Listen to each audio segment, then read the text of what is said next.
बिस्मिल्लाहिर्रहमानिर्रहीम। रोज़ाना इस्लामी वाक़यात सुनने के लिए हमारे चैनल को सब्सक्राइब करें, शुक्रिया। सवाल था कि जन्नत में किस मज़हब के लोग दाखिल किए जाएंगे, यहूदी, ईसाई या फिर मुसलमान। इस सवाल के जवाब के लिए तीनों मज़ाहिब के उलमा को मदऊ किया गया।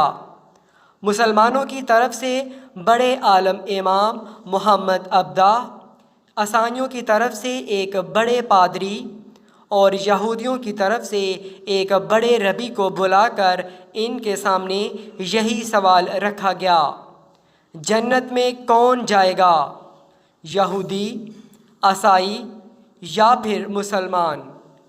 मुसलमानों की तरफ से इमाम मोहम्मद अब्दा ने खड़े होकर ऐसा मदलल जवाब दिया कि महफिल में बैठे तमाम नाकदीन के साथ ईसाई पादरी और यहूदी रबी अपना सा मुँह लेकर रह गए और बग़ैर कोई जवाब दिए खामोशी से उठकर चले गए।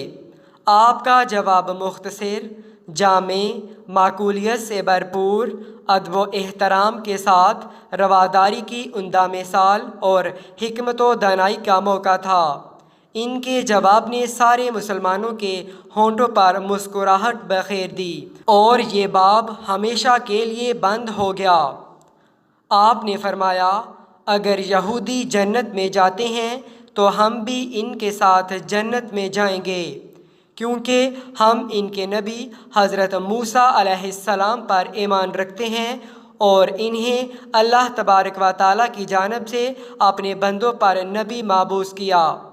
अगर ईसाई जन्नत में गए तो हम भी इनके साथ ही जन्नत में जाएंगे, क्योंकि हम हज़रत ईसा अलैहिस्सलाम पर भी ईमान रखते हैं। अल्लाह ताला ने इन्हें अपनी मखलूक की रहबरी और हदायत के लिए नबी माबूस किया। लेकिन अगर मुसलमान जन्नत में गए तो हम सिर्फ़ अल्लाह ताला की रहमत के साथ अकेले ही जन्नत में जाएंगे। हमारे साथ कोई यहूदी और ईसाई जन्नत में नहीं जाएगा, क्योंकि उन्होंने हमारे नबी अकरम हज़रत मोहम्मद मुस्तफ़ा सल्लल्लाहु अलैहि वसल्लम को नहीं माना और ना ही उन पर ईमान लाए हैं।